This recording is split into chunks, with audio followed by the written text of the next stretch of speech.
Yes. Nation's top two rebounding teams in this matchup. How critical is it going to be to win on the clock? Yeah, it's important for us every game, and we're fighting the number one defensive rebounding team in the country, and that for a reason. And actually, it's a team that hasn't been healthy, hasn't been able to do that without being healthy. So we have our work cut out for us. The offensive glass is really important for us, and we're probably not going to have a breakthrough in minute 1 through 5 or 5 through 10, but it might come at 13 minutes, it might come at 25 minutes, it might come at 35 minutes. But our commitment and conviction to going every single time with every single guy is really important. So it's going to be awesome. Like, come on. Very cool. Any similarities, though, between you and Cincinnati and how you approach to rebound? Like, is there any? Yeah, we're both selling out. Like, both teams are selling out. Both teams are sending, multiple bodies. We have there's several teams in our league that are very committed to the offensive glass. And Cincinnati is one of them. We're one of them, and then they've been just outstanding on the defensive glass.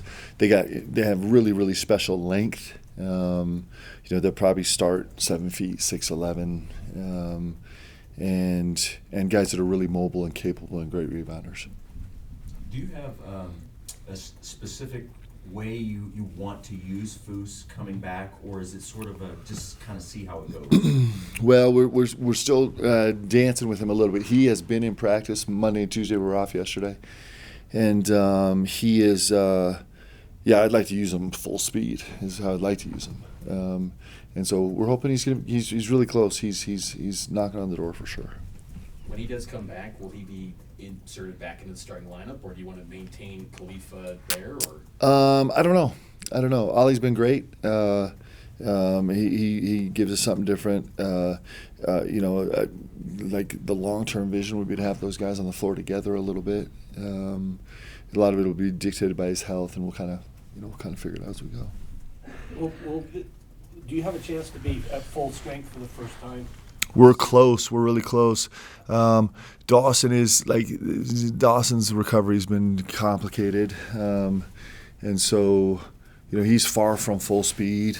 And Foose, I think Foose is getting really close, and so we're as close. We're probably right now, 2 good practices between now and Saturday. We'll be as close as we've been, and that's super exciting for us. Coach, can you give an update on Marcus's progression since he made his debut? Yeah, Mark's doing great. He's working really hard. He's got a little bit of a knee and a little bit of a foot issue right now that he's trying to deal with, but he is like I said, he's putting a ton of work in right now, which is great. What makes Bandogo such a challenging matchup in and Jamil Reynolds? Aziz is he's so long and he's so vertical. He's one of the elite shot blockers in the country. He's an elite level rebounder. He's super mobile for his size.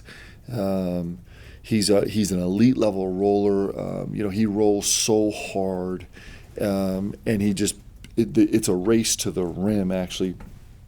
Like, the point of impact is 1 foot above the rim. Like, that's where the point of contention is, and it's hard to get there. Like, it's really hard to get there. It's easy for him to get there, and it's hard for defenses to get there. He's capable of running the floor really well. He's capable of guarding 1 through 5. He's a really special player. He's been he was out because of the waiver situation, and then in, and then had a little bit of a back issue. But when he's full go consistently for them, he'll be a massive impact player for Cincinnati. You have familiarity with coaches like Wes Miller from previous coaching stops, or et cetera? Yeah. I mean, Wes was, he's a Carolina, like a Wake Forest guy, right? And so we just kind of like cross paths a little bit when I was at Wake, and then clearly just admiring from a distance the great work that he's done coaching. He's a terrific coach. Is there a sense of not that it got stale, but a reinvigoration? Being in a new conference and scouting different teams and knowing you're going to have different travel itineraries, is there something that sort of kind of gets everybody excited for just a little bit of change? It's really fresh. It's super fresh, that's for sure. But for sure, like it's a reconsideration of everything, right? The travel, the venues, and our bench situation, how it works at different places, and feeling locker rooms, and it feels like it's for us. It's here super exciting because essentially it's a non-conference season all year long because everything's brand new, and so it's fun. I mean, it's really exciting, and we're excited to just we've been talking about this for a long time. Excited to kind of start the journey and find the places where we desperately need to grow and find the places where we can be competitive. Where do you think the decibel meter is going to be on Saturday? Do you think that'll catch some of these Big 12 schools off guard at first? It's the highest attendance league in the country. There's incredible venues, Fog Allen and Lubbock and Hilton and, Morgantown. And, I mean, kind of going down the list. It's so great. We've played at Houston on the road our first year here, and that's a really, really special venue with a great team and clearly a great team. And so I don't think it's going to catch anybody off guard, but I think it's going to be like, this is super fun too. Like this is really great. I mean, it doesn't matter if you're home or on the road. Playing in a great college venue it's what you dream of as a kid. And essentially, guys, as much as we want to make this a business and all the other stuff we want to surround it, this is a bunch of kids that are getting to live out their dreams in real time in front of the whole world. And so walking into these venues is super special, and you feel the juice, and it's what you dreamed about doing your whole life. And certainly the Marriott Center is it's one of the top venues in the country, and it's awesome. We fit. Which coach has the scout for this game? And I'm also curious how like early in the offseason did you start scouting these Big 12 opponents? We did some overview stuff. We did some overview. We've actually been doing overview stuff for the last year and a half, right? As we try to kind of like prognosticate roster makeup and everything else. And it's just been little touches here and there with some heavy overview this summer, just getting trends in the league. Like, for example, we spent a ton of time studying how the league schedules their non-conference, right? Things as simple as that. And so all of it's been in the works. But, we dug in on this scout. Coach Robinson, this is his scout, and we kind of do them in order. So he was doing legwork and background work with our GAs, but it was just introduced to us as a staff right after the Wyoming game. Two more questions. When did you get the kind of the strategy or the idea to bring Jackson off the bench? Did that come in the summer or? Yeah. Well, so much of this. I think this game teaches us a lot. I think it's really, really organic, and it just happened organically. Jack's, kind of missed a month, and so he was just getting back to, health when we started the season, and so it was, he kind of began coming off the bench, and.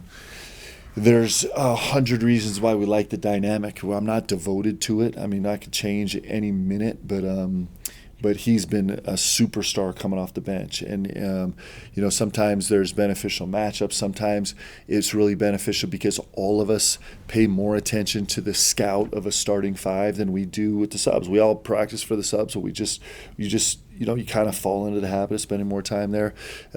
Sometimes it's important for opportunity offensively and defensively. And sometimes it's, plugging gaps. There's a lot of things involved, but the most important thing is this Jackson Robinson is just an incredible human being. The fact that he's like, Coach, I don't care. Like, I just want to go hoop, man. I want to help us win. And that translates. I said this, I think, recently. I'll never forget. It translates to this level and it translates to the next level. When Yoli Childs was kind of going through the pre-draft process, I'll never forget the Pacers called me, and their question was, it was the only question they had. He'd been here for a workout, he'd done all this stuff, and they were just like, listen, with Yoli, is he a guy that could play 20 minutes back-to-back games and then have DNPs for 4 games and come back on the 7th game and play 20 minutes and be great and fully engaged, right? And that's just the league, and Jackson has proved to the whole world that he's just a hooper, man, and it's something pure and beautiful about it. I'm super happy with Jackson too because he took 17 credits this semester and crushed it in school, like killed it. And so he's got a lot of things cooking, man. He's been really special, and the thing is he's barely touching the potential he has. Like there's so much game left in him to grow. It's really fun, and it's an incredible luxury to have as a teammate and as a coach to have a guy like that. It's just like, man, I just want to go hoop. Let's go. How beneficial is it? How beneficial is it for the program to go through a league where it's not about going perfect or avoiding landmines? It's just continuing to try to get navigate this toughest league. Ultimately, we're gonna see how that goes, guys. But I like it. It's there's something really fantastic about purging, and you should do this. If I was a better coach and had developed a better culture here, we would have never let any of the feel seep in here, where it's just like we just can't lose a game, we can't lose this game, because that's actually not the way a competitor should approach it. But it's philosophically, the way we're approaching the game, the way we're approaching the numbers, the way we're actually scheming up things. Everything is to, like, how many games can we go win? Can we go win a game when we put our best game on the floor? And how many times can we do that? And that's super fun, man. Like, we like taking big swings and big shots, and we like being in the ruckus, and we're here now. And so in that sense, it's a little more comfortable. It's certainly more terrifying, but it's a little bit more of our comfort space, and hopefully we'll embrace it. I think our guys will. Awesome. Thank you guys for being here. Let's go, huh?